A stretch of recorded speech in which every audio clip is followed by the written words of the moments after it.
Well, welcome back, everybody. It's great to see everyone here again. Hey, John, I see you back there. Man, did you lose some weight? Looking good, bro. Alright. So today, guys, we're going to talk about one of the lesser-known anomalies, SCP-050-PT, or, as some of us like to call it, the Old Man in the Pit. Object Class, Keter.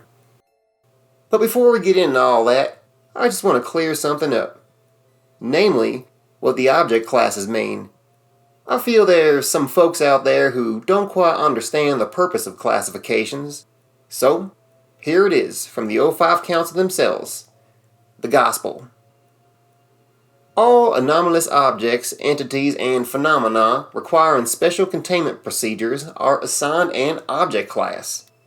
An object class is a part of the standard SCP template and serves as a rough indicator for how difficult an object is to contain. Object classes are for the purposes of identifying containment needs, research priority, budgeting, and other considerations. An SCP's object class is determined by a number of factors, but the most important factors are the difficulty and the purpose of its containment. Now, as some of you know, this is a pretty in-depth topic, so I'm going to give you the main three for right now, as they are the most relevant for our lectures in the immediate future. Up first is Object Class Safe. As you can imagine, Safe Class SCPs are anomalies that are easily and safely contained. Next up, Euclid Class. Euclid Class SCPs are anomalies that require more resources to contain completely, or where containment isn't always reliable. And now we come to it. Object Class Keter. Keter Class SCPs are anomalies that are exceedingly difficult to contain consistently or reliably, with containment procedures often being extensive and complex. Well, that's the bare bones of it anyway. If any of you would like a more in-depth explanation, just let me know in the comments. Alrighty, amateur hour's over. So, let's get into what you're really here for. He's down there, right now. The Old Man in the Pit. Now, from time to time, I'm going to refer to SCP-050-PT as the Giant Geezer, or some other witty play on the word geezer, as saying its official title will otherwise get tedious as balls. As you may have guessed, he is a humanoid entity. We're not entirely sure what he is, but it is most definitely not one of us. The old geezer stands around 6.5 meters or 21 feet in height. As the name implies, the thing is located at the bottom of a closed mineshaft in National Park.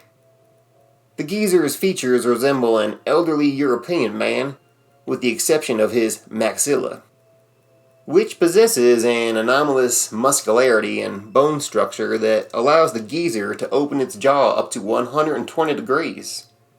Similarly, SCP-050-PT's neck and respiratory system are profoundly deformed, with its diameter currently measuring 80 centimeters. In the geezer's right hand, he carries a sack made of leather, which has a capacity of up to 150 liters. X-ray analysis made at range show that the bones of his fingers and metacarpals are extremely deformed, possibly because of the constriction caused by the constant clutching. It is believed that SCP-050-PT is incapable of opening or performing any complex function with the flexing tendons from that hand.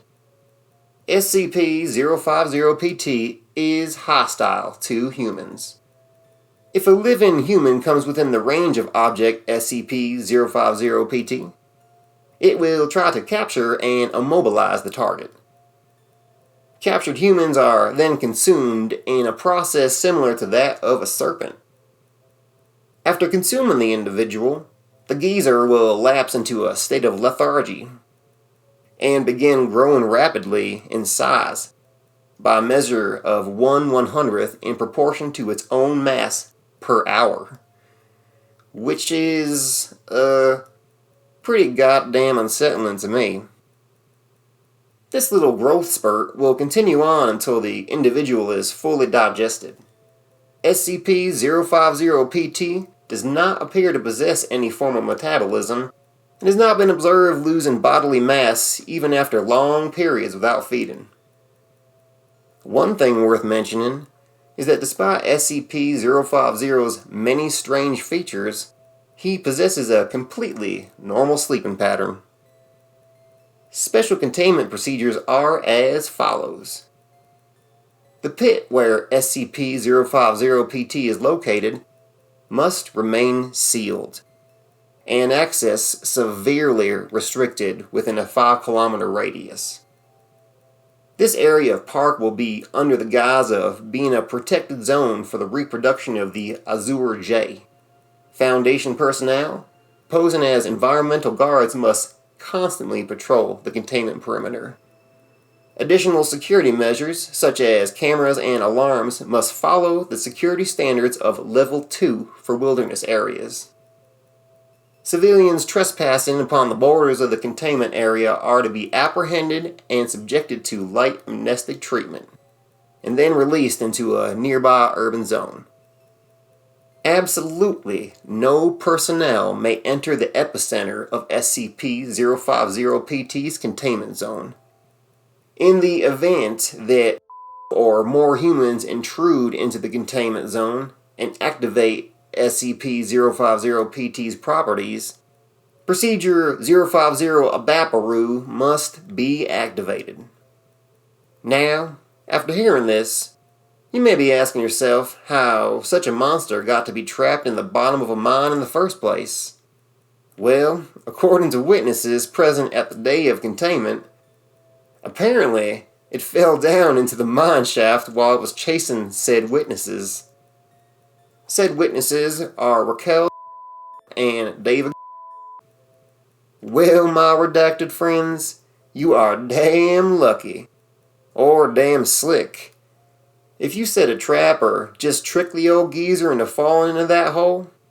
You are true grace under pressure. 'Cause let me tell you, if that thing was coming at me, I'd have blown out the back of my britchers. Anyway, the witnesses received amnestic treatment, at which point the current containment measures were implemented. Analysis of the bones and other vestiges found in the surrounding wilderness indicates that SCP-050-PT or other individuals of the same species must have inhabited the region for at least years. We're gonna close out with a message from one of the brave men who guards the area around the anomaly. Truth be told, if SCP-050-PT hadn't fallen into that mine shaft, we would have probably had to send in Tau 5 to contain it. The thing seems to feel absolutely nothing. And from the look of his skin, that ugly motherfucker has sustained several bullet wounds without dying.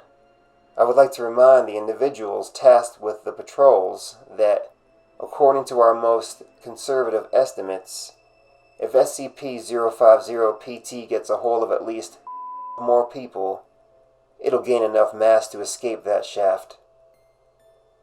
What frightens me the most is listening to it while I patrol the entrance to the mine itself.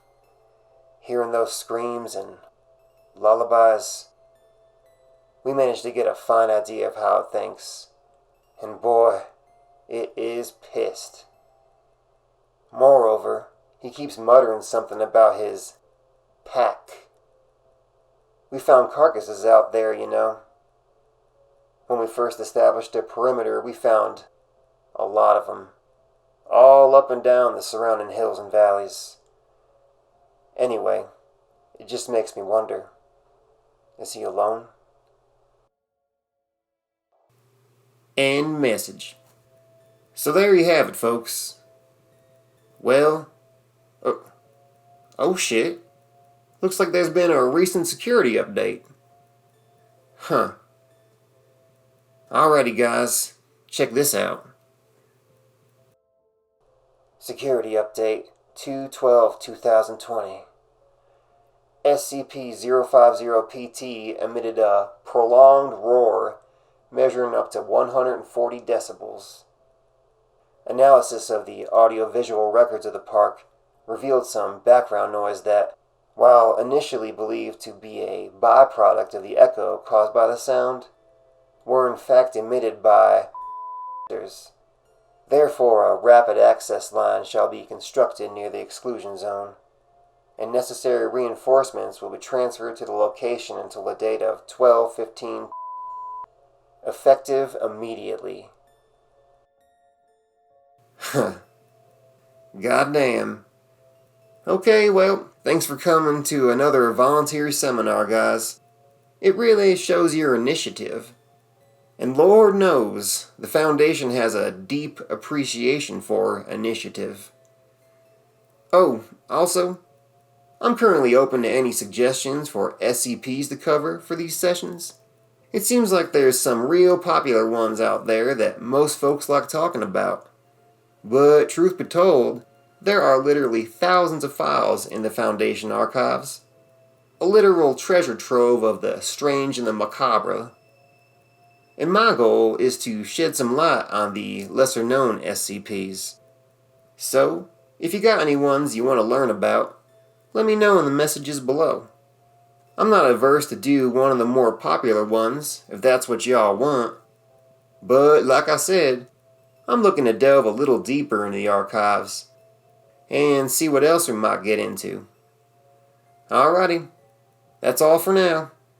Have a great night, everybody. Stay safe and healthy. Peace out.